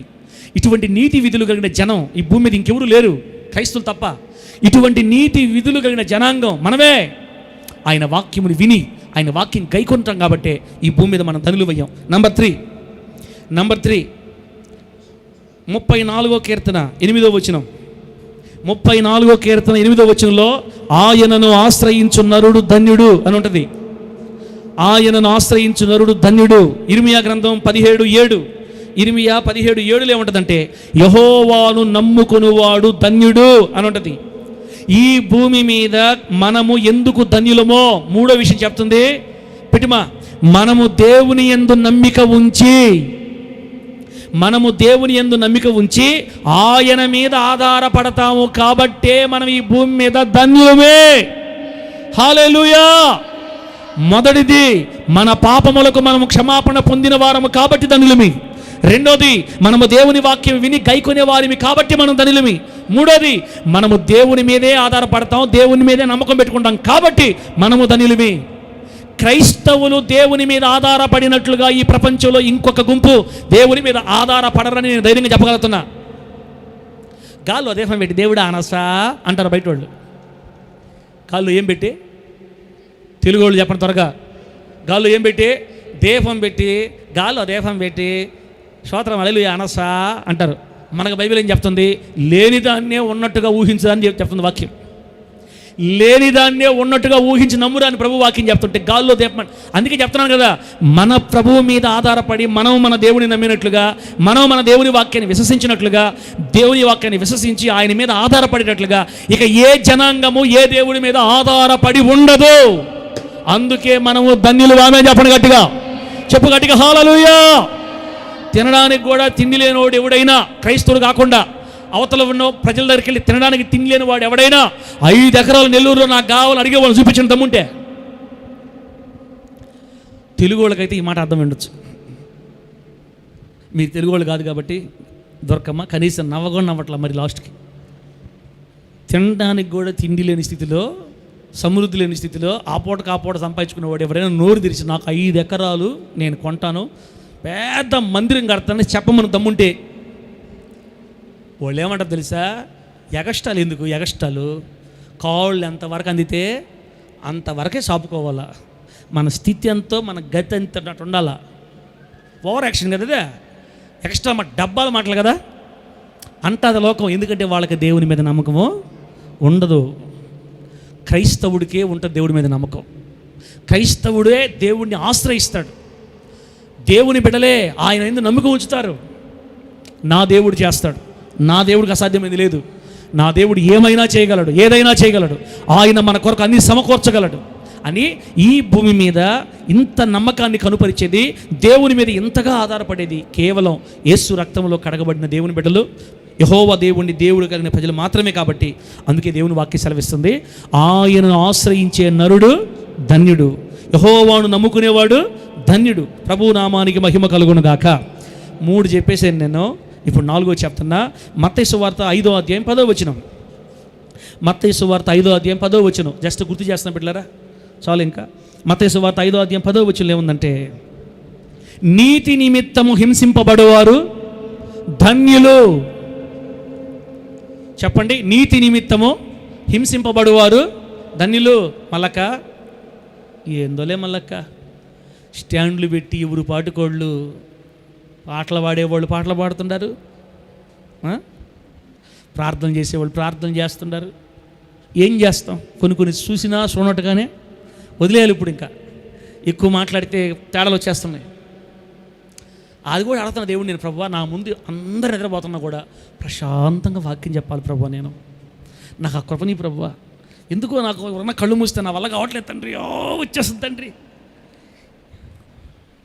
దేవుడు ఆజ్ఞాపించి దేవుడు కృప చూపి నన్ను కూడా ముట్టేస్తే click, the system is overloaded అని చెప్పి ఇలా క్లిక్ చేస్తే నిద్రపోతున్నా కూడా హ్యాపీగా చెప్పుకుంటూ వెళ్ళిపోవాలా.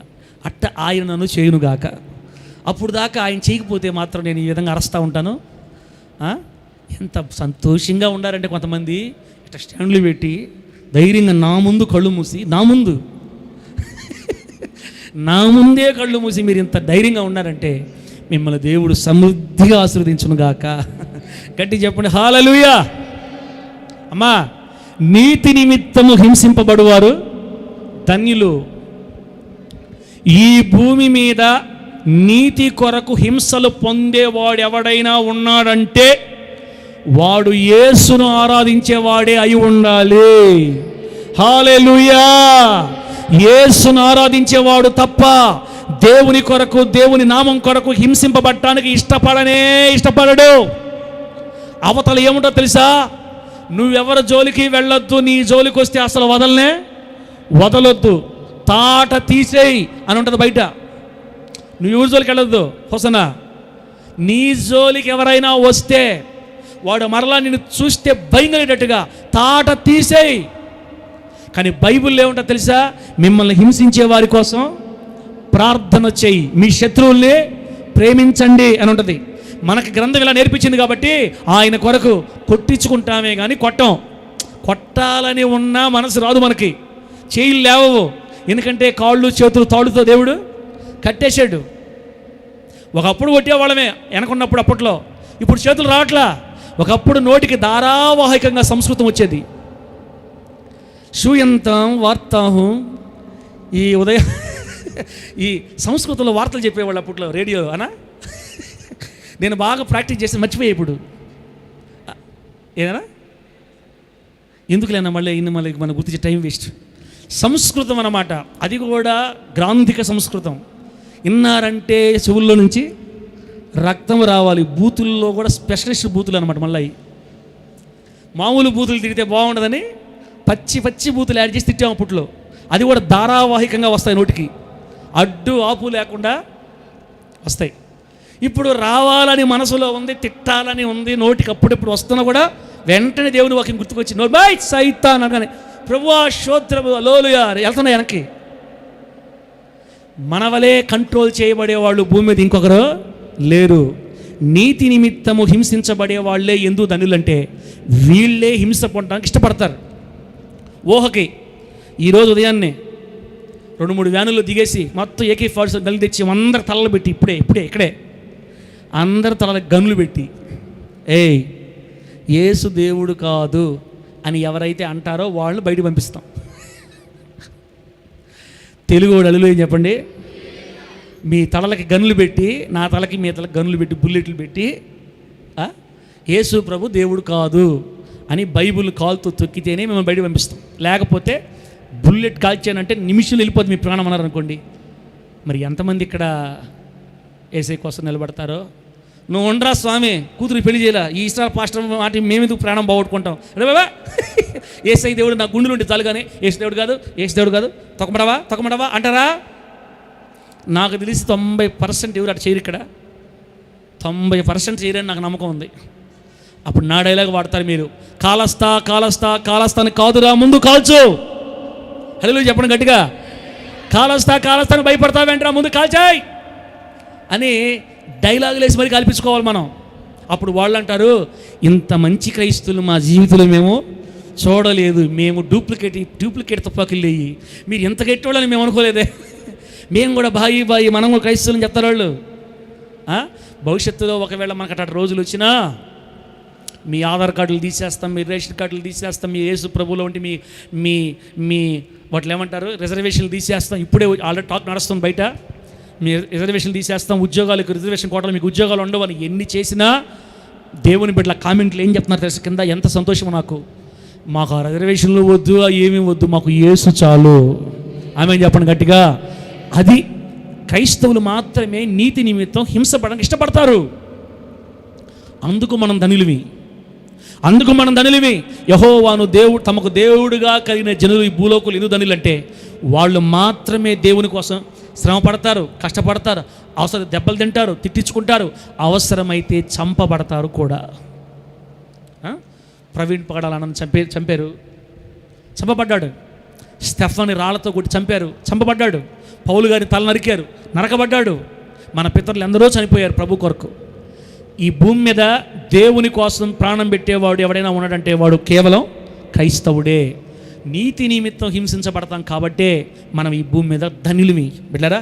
అందుకని శ్రమలు వచ్చినప్పుడు, కష్టాలు వచ్చినప్పుడు, బాధలు వచ్చినప్పుడు పారిపోకుండా సహించండి, నిలబడండి, తట్టుకునే శక్తి కోసం ప్రార్థన చేయండి. ఎంత కష్టమని ఎంత బాధ అయినా యేసు కొరకు మనం సహించుదుము గాక. గట్టి చెప్పండి హల్లెలూయా. లాస్ట్ మాట ప్రకటన గ్రంథం 22:14 ఉంది, 5వ మాట. మా పాయింట్ పెట్టావా? మనము దేవుని నామం కొరకు కష్టములు, శ్రమలు, హింసలు, మరణము సైతం భరించుటకు ఇష్టపడిన వారము. అది మనం ఇష్టపడిన వారం క్రైస్తువులుగా. కాబట్టి ఈ భూలోకంలో మనం ధనులుగా మార్చబడ్డాం బిడ్డలారా. మనంత ధన్యత భూలోకంలో ఇంకెవరికి లేదని మీరు గుర్తుపట్టండి. ఇప్పుడు 5వ మాట ప్రకటన 22:14 ఏముందంటే, జీవ వృక్షమునకు హక్కు గలవారై గుమ్మముల గుండా ఆ పట్టణములోనికి ప్రవేశించినట్లు తమ వస్త్రములను ఉదుగుకొని వారు ధన్యులు. బిడ్డరా, ఈ మాటకు అర్థం ఏంటంటే, పెట్టుమా, యేసు రక్తము ద్వారా, పెడుతున్నావా లాస్ట్ది, యేసు రక్తము ద్వారా మనము పరలోకమును పొందుకున్న వారము కాబట్టి, యేసు రక్తము ద్వారా మనము పరలోకమును పొందిన వారము కాబట్టే ఈ భూలోకంలో మనము ధన్యులమి. మీకు దండాలు పెడతానని తల్లులారా, మనం యేసు రక్తంలో కడగబడినప్పుడే మనకు పరలోకానికి టికెట్ దేవుడు ఇచ్చేసాడు. ఆమె చెప్పండి గట్టిగా, చెప్పండి గట్టిగా హల్లెలూయా. మీలో చాలామంది ఏమనుకుంటున్నారంటే, మనం మరణానికి 1 సెకండ్ ముందే దేవుడు మనకు టికెట్ ఇస్తాడు అనుకుంటున్నారు మీరు. చెప్పండి, మరణానికి 1 నిమిషం ముందే టికెట్ చేతిలో పెట్టి మనల్ని తీసుకెళ్తాడు దేవుడు అనుకుంటున్నారు మీరు. కాదు. ఎప్పుడైతే మనం గొర్రె పిల్ల రక్తములో మన వస్త్రాలు ఉతుక్కుంటామో అప్పుడే మనకు జీవ వృక్షానికి హక్కు వచ్చింది. దేవుడికి స్తోత్రం కలుగును గాక. జీవ వృక్షమునకు హక్కు గలవారై గుమ్మముల గుండా పట్టణాల్లో ప్రవేశించే అర్హత గొర్రె పిల్ల రక్తములో వస్త్రములు ఉతుక్కున్నప్పుడే వచ్చింది. ఆమె చెప్పండి గట్టిగా హల్లెలూయా. గొర్రె పిల్ల రక్తంలో ఒక్కసారి ఉతుక్కుంటే చాలా, మళ్ళా ఉతుక్కోవాలా? హలో, స్నానం ఒక్కసారే చేయాలి. కాళ్ళు చేతులు మాత్రం కడుక్కుంటా ఉండాలి. ఎప్పుడు పేతురు కాళ్ళు దేవుడు కడిగేటప్పుడు ఏమంటాడు? పేతురు కాళ్ళు యేసు ప్రభు వారు కడిగేటప్పుడు ఏమంటాడు? పేతురు, అయ్యా పొర్రపాటు నువ్వా, నా కాళ్ళ అంటాడు. అప్పుడు యేసయ్య ఏమన్నాడు? నా చేత నువ్వు కాళ్ళు కడిగించుకోకపోతే నీతో నాకు పాలు పంపులు లేవు. అట్టయితే స్నానమే చేశాను ఆయన, స్నానమే చేయించే తండ్రి. అమ్మో కాళ్ళు చేత కాదు, నాకు స్నానం చేయించేయి, తల మీద పోయి. అప్పుడు ప్రభు అంటాడు, ఏయ్ బాబు, స్నానం చేసిన వాడు కాళ్ళు చేతులు కడుక్కుంటే చాలు. బాప్తిస్మం స్నానానికి సాదృశ్యం. స్నానం చేసిన మనం ఇక యేసు రక్తంలో మన వస్త్రాలు ఎప్పటికప్పుడు ఉతుక్కుంటూ ఉండాలి. బిడ్డలారా, ఈ ఉతుక్కునే ప్రాసెస్ అనేది చచ్చిపోయేదాకా ఉంటుంది. దయచేసి అర్థం చేసుకోండి. ప్రత్యక్ష గుడారము ముందు నీళ్లు కాళ్ళు చేతులు కడుక్కోవడానికి ఒక పాత్ర, ఏమంటారు దాన్ని? ఇత్తడి గంగాళాన్ని ప్రత్యక్ష గుడారం ముందు పెట్టి యాజకులు లోపలికి బయటికి వెళ్ళేటప్పుడు చేతులు కాళ్ళు కడుక్కొని వెళ్ళేవాళ్ళు అనమాట. ఒక్కరోజే కడుక్కున్నారా? ఎప్పుడు కడుక్కున్నారా? చచ్చిపోయేదా కడుక్కోవాలా. ఆ ఇత్తడి గంగాళమే యేసు రక్తానికి సాదృశ్యం. మనము దేవుని బిడ్డ మనం మనుషులుగా పుట్టాం, శరీరంలో ఉన్నాం కాబట్టి ఎంత జాగ్రత్తగా ఉన్నా ఏదో ఒక మలినం అంటుకుంటూ ఉంటుంది. కాబట్టి మనం స్నానం చేస్తా కడుక్కుంటూ ఉండాలి. గొర్రె పిల్ల రక్తములో వస్త్రాలు ఉతుక్కోవడం అనేది లాంగ్ ప్రాసెస్. అది ఒక్కసారి యేసు దేవుడిగా విశ్వసించి ఆయన నమ్మి ఆయన నామముందు విశ్వాసం ఉంచితే ఇక మనకు నరకం లేదు. ఆమె చెప్పండి గట్టిగా. నువ్వు యేసులోనికి రావటమే నీకు టికెట్ వచ్చేసిందంటే.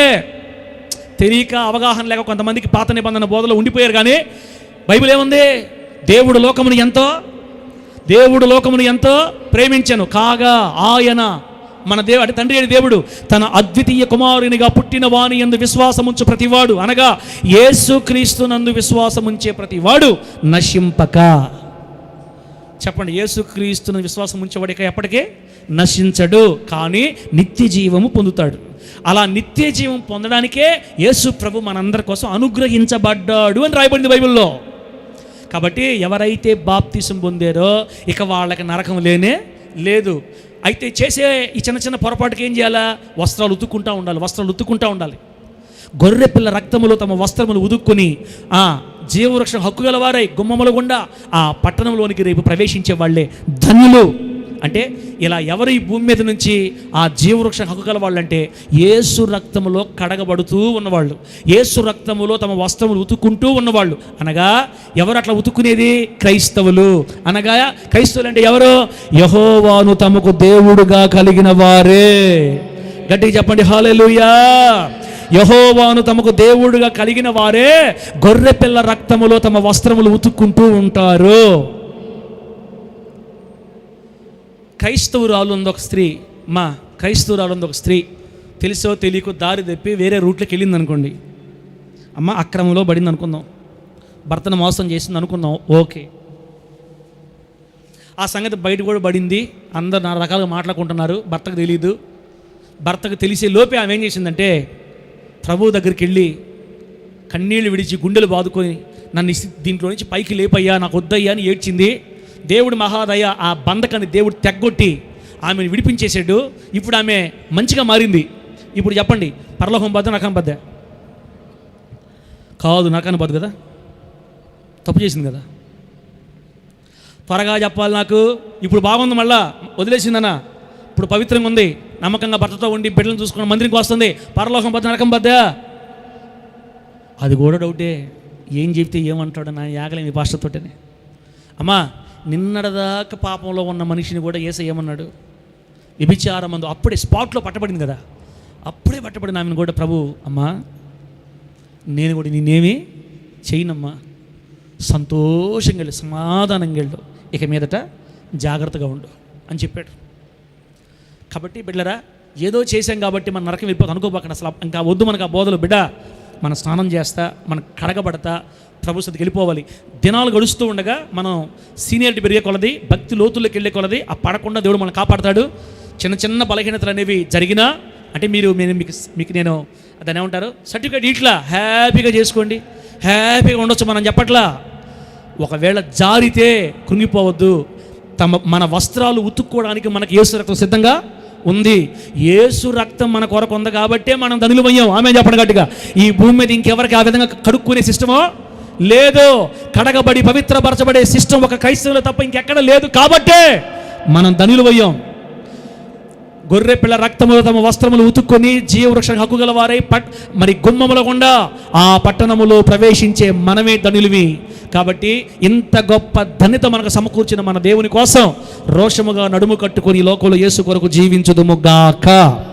గట్టి చెప్పండి హల్లెలూయా. పాయింట్ పెట్టావమ్మా? నేను చదివానా? లాస్ట్ పాయింట్ పెట్టా, చదివా? ఏముంది చూడండి. యేసు రక్తం ద్వారా మనము పరలోకాన్ని పొందుకున్నాం. అదిగో జీవవృక్షం మనకు కనబడేదంత జీవవృక్షం. రేపు పరలోకం చూద్దాం చెట్టు ఎట్టుంటుందో. ఆ పండు తింటానంట ఇంకెప్పటికీ మాకు మరణము ఉండదు. ఒక పండు తిన్నామంటే 100 సంవత్సరాలు బతుకుతాం. మళ్ళీ ఒక పండు తింటాం, 100 సంవత్సరాలు బతకటం. ఏదన్నా జలుబు వచ్చిందనుకో ఆ జీవవృక్ష యొక్క ఆకు చుంచి ఆకు తినేస్తే జలుబు జ్వరాలు మొత్తం తగ్గిపోతాయంట. ఇంకా ఇంజక్షన్లు పడలేదు. ఇంజక్షన్లు భయపడేవాళ్ళు పరలోకంలో ఏం భయపడాల్సిన అవసరం లే, ఆకు తింటే చాలు. అది బైబిల్లో ఉందా? అలాగే ఉంది. ఏదన్నా కడుపు నొప్పి వచ్చిందా, ట్యాబ్లెట్ ఏది అనవల్లే, త్వర పరిగెత్తుంటే పోయి ఏందే ఒక ఆకు దించటం, సఫరించే లోపల పోద్ది. అంటే పరలోకంలో బాధ ఉండదు, ఏడుపు ఉండదు, కష్టం ఉండదు, నష్టం ఉండదు, దుఃఖం ఉండదు, ఏముండదు, నిత్య ఆనందం కదా పరలోకంలో. మరి ఈ ఆకులు గోలేంది, ఈ పండ్లు గోలేంది అనేది ఇప్పుడు నన్ను అడగబాకండి. ఆడకపోయి చూసుకుందాం అందరమే. అందరూ వస్తారు కదా, వస్తారు రారా? వస్తామని వాళ్ళు ఎల్లు చెప్పండి గట్టిగా. ఎవరు ముందు పోయినా ఎవరు వెనకపోయినా అందరమే అక్కడ కలుసుకోవాలా. గుర్తుపట్టరా? నన్ను ఎందుకు గుర్తుపట్టరా? ఈ విధంగా తిట్టేవాడిని. మీరు అందరూ బాగానే గుర్తుపడతారు. నా ప్రభు అయిన యేసయ్య మనలందరినీ ఆయన రాజ్యంలో మనం కలుసుకున్నప్పుడు మీరు ఎంత ధనిలో మీకు ఇంకా అప్పుడు బాగా అర్థమవుతుంది. నేను ఎంత ధనినో నాకు అర్థమైపోయింది ఈ భూమి మీద. మీకు కూడా అర్థం అవ్వాలి. తమ్ముడా, నీకు డబ్బు లేకపోవచ్చు కానీ నీకు దేవుడు ఉన్నాడు. నీకు డబ్బు లేకపోవచ్చు కానీ నీకు పరలోకం ఉంది. నీకు డబ్బు లేకపోవచ్చు కానీ పాపములు కడుగుకునే పద్ధతి నీకుంది. నీకు డబ్బు లేకపోవచ్చు కానీ శ్రమలలో యేసయ్య కొరకు సహించే శక్తి నీకుంది. ఇది బయట వాళ్ళకి ఎవరికి ఉండదు. కాబట్టి మనం ఈ భూలోకంలో ధనులివి. ఈ ఆస్తిపాస్తులు కూడా యేసయ్య మనకి ఈ భూలోకంలో ఇస్తాడు. ఆమె చెప్పండి గట్టిగా. ఆయన భూమి మీదకి దరిద్రుడిగా వచ్చిందే ఈ భూమి మీద మనల్ని ధనవంతులుగా చేయడానికి. నువ్వు నమ్మకం లేదు కాబట్టి నువ్వు పైకి వెళ్ళిపోతున్నావు. నమ్మి విశ్వసించి ప్రభువుని అడిగి పొందుకో. ఈ భూమి మీద కూడా నువ్వు ఆశీర్వదించబడి అనేకులు దీవెనకరంగా మారుతావు. ప్రభు ఈ మాటలు మనకు ఆశీర్వాదకరంగా మార్చి వర్ధల చేయను గాక. కళ్ళు మూసుకొని ప్రార్థన చేసుకుందాం బిడ్డ.